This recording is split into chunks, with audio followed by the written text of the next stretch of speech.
Hey guys, Dave from Nerdarchy, for Nerds by Nerds, hanging out with Nathan Nerdarch. Nerdarchy Ted. Pumping Spells. Innovation or just lame in your game?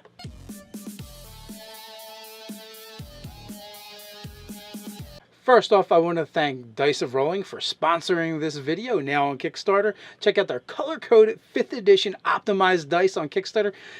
The link is in the description below. If you happen to see this video beyond when this Kickstarter is going on, the link to actually go check out their products is there as well. So go check out the Dice of Rolling color-coded 5th edition optimized dice.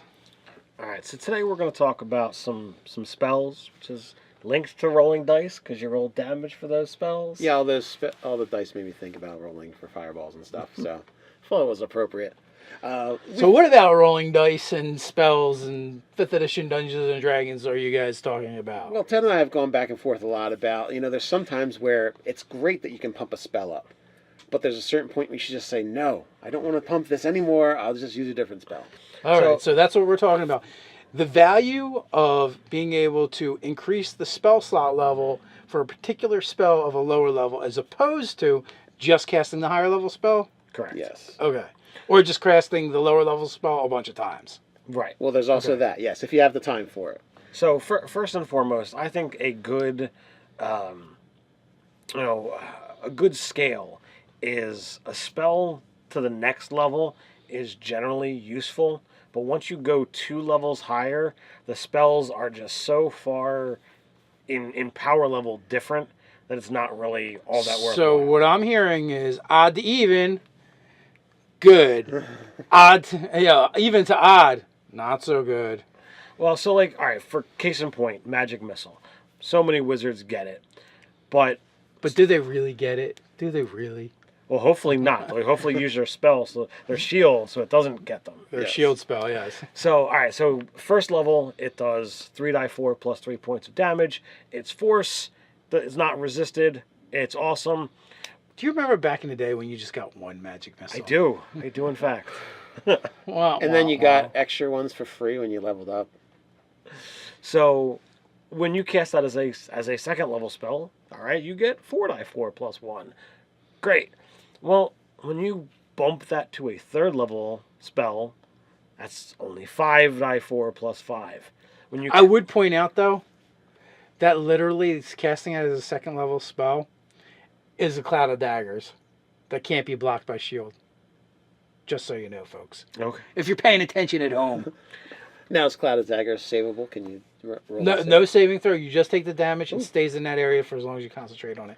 On that 1 5-foot square, that one spot on the map, don't even fucking think about stepping in it. I will cut you. I will cut you deep. But if you compare that 5d4 plus 5 points of damage to a fireball, which is 8d6, to a whole bunch of people in there. To a lot of possible people, I just don't feel that it holds up. It doesn't compare. Now I know your character in my game, you're like, well, I got nothing else to do. There's one dude, I'm going to magic missile him like crazy. Uthengar is infamous for Action Surgeon with 2 5th level slot magic missiles. I don't even care. I'm just going to roll a bunch of magic missiles. I don't even know how many magic missiles that is, but I know it's a ton. Yeah, and that's come up, but, it's 14. When you start doing the math, it's kind of looks silly to do that. It looks really impressive when you drop them on the table. Yeah, it does. And then Ted's like, how much damage did you do? I'm like, I did 32 points of damage. That's force damage, baby. He's like, that's it. You rolled all those dice and you did 32 points of damage. Now, when you've got to hit something and you got to deal something deal type of damage that they're not going to resist, force is great. So magic missile pumped up, great. I mean, if they've got a way to jumping out of the fireball so they take nothing if they pass their save, well then magic missile makes more sense. Similarly, Burning Hands and Thunder Wave. If you only can hit this little tiny area and it's bad to hit everything else, then launching a fireball right in front of you, right outside your range, is no good because you're going to damage a whole bunch of other stuff. Possibly set an inn on fire. That's never happened in our games at all. It's like happened 3 times, I guess. We've burnt down stuff. I would think Burning Hands can set inns on fire too. Yes, but it's a controlled fire. It's a controlled fire. It's like a whoosh. It's it's very descriptive. You'd have to hit a table with it or something, I think, to catch on fire. You'd have to literally cast it at the wall of booze and go for the spirits shelf. Yeah, so a thunder wave is another example. You know, you're not going to have a lot of collateral damage, but if it was the size of the fireball, that would be a problem. So being able to stack the damage on that by bumping the level up makes sense in very specific circumstances. But obviously, if you're just going for straight damage, fireball's really good for third level. And also too for battlefield control, because if one of the maybe you had that cloud of daggers spinning behind them, so you want to try and thunder wave them into it, or there's a ravine behind them, and you want to get them off the encounter for the rest of the time. You know, you can fireball them all you want. It's not going to knock them off the precipice. Now, I will say that it is not always a case in point, in my opinion, that bumping spells is a bad choice. There are a number of times that are non-damagey type effects that you can't get from, casting other spells. For instance, invisibility is a concentration spell, and you get one person per casting. Well, you can't concentrate on more than one spell at a time, but if you use another spell slot higher, you can target another person. So one concentration can get multiple people in an invisibility spell, as happens in your game all the time. The Scarlet Sisterhood, Megan does it all the time. She'll use her 5th level slot to cast invisibility On everybody. and get the whole party invisible. Yes. And Mass Suggestion is an example of a spell that the duration increases the higher you bump the spell slot.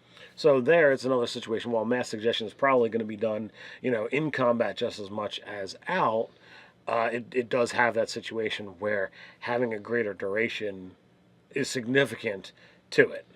Well, even regular suggestion, I believe, is what you can also pump it as well.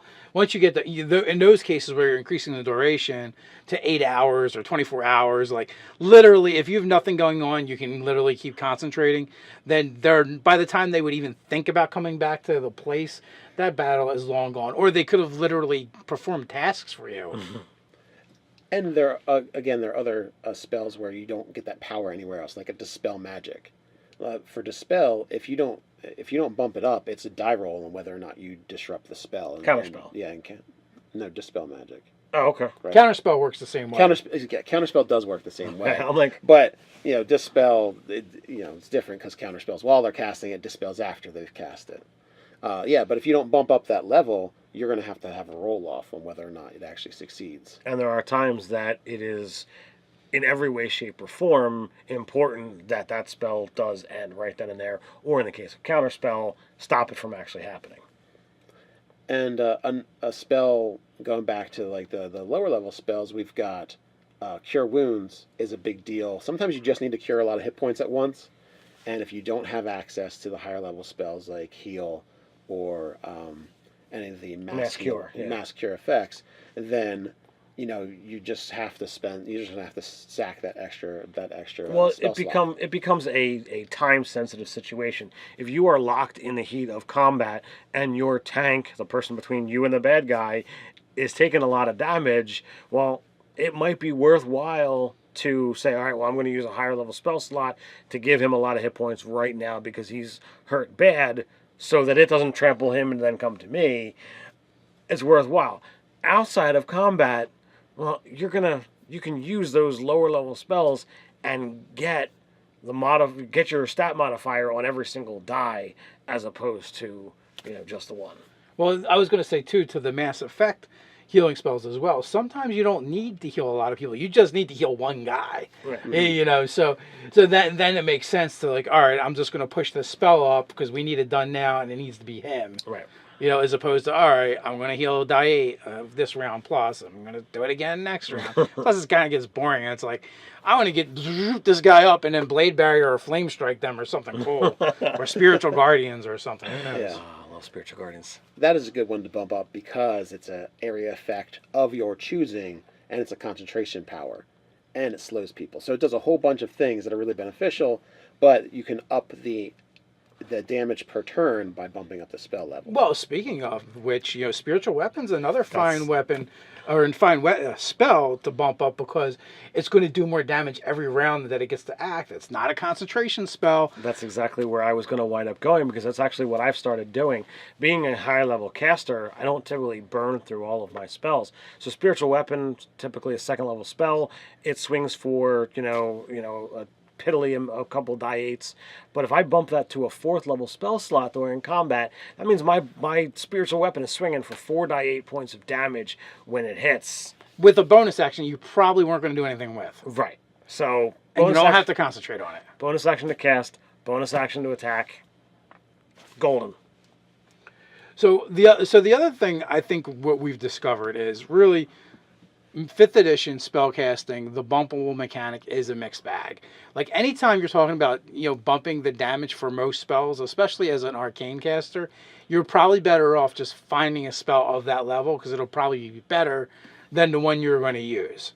Then there's some like really specific circumstances where you're like, well, actually bumping this is way better. In the case of invisibility, or the case of I just need to heal one guy a lot, or I just need this spell to last a long time. There's some interesting ways to do it. What it really comes down to, like the least exciting way to use the pumpable spells appears to be just doing more damage. But that being said, there's certain classes like Bard and Sorcerer, they only get so many spells. Mm-hmm. So you might be better off like keeping Fireball, but there's using higher level slots when you get up there. And maybe at those higher levels you just decide, well, I'm just going to take other options, right? Have more options than just going to do damage with different things. Because you're like, all right, well, I do have the Fireball. If I do need to do fire damage, why would I take this other fire spell? Because I only get so many to begin with. Well, so that's a great point. Also, if you multi-class, you get access to lower level spells, but you have higher level spell slots if it's multi-class into 2 spellcasters.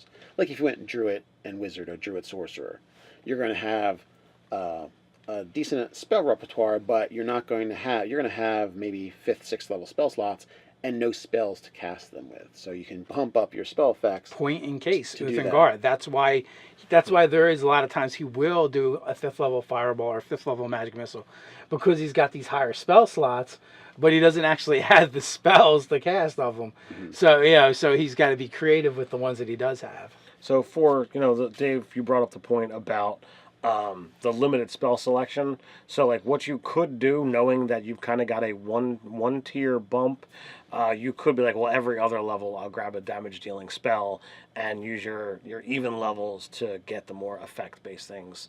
It's just a concept, just an idea. Well, yeah, you could do that. You could trade out those lower level ones for the higher level ones. But my point is, like, it's just another tool in the toolbox for those particular character classes where you're going to have to make key decisions at certain points. And, doing more damage, well, at least you have another way of doing it if you just don't want to keep taking damage spell after damage spell after damage spell, because how many different ways do you need to hurt something, in the game? You might need a couple just to switch it up in case of resistances or immunities, but overall, if you want to be a little more versatile, then it's nice to have that option of going, okay, well, I can actually still use these lower level spells and still make them effective at my higher level slots if I need to. Right. So it begs the question, what do you guys feel about the pumpable mechanic of spells in 5th edition? Go ahead and continue the conversation down in the comments below. While you're down there, don't forget to like, share, and subscribe. Go check out the Kickstarter for Dice of Rolling. You can find a link in the description below. You can also patronize us in a good way over on Patreon. So until next time, stay nerdy.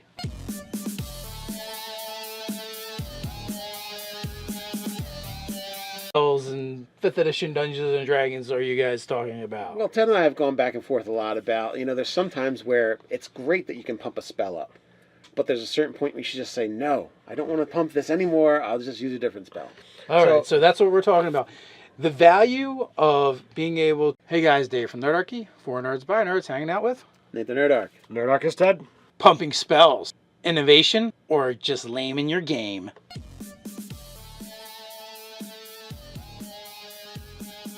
First off, I want to thank Dice of Rolling for sponsoring this video. Now, color-coded 5th edition optimized dice.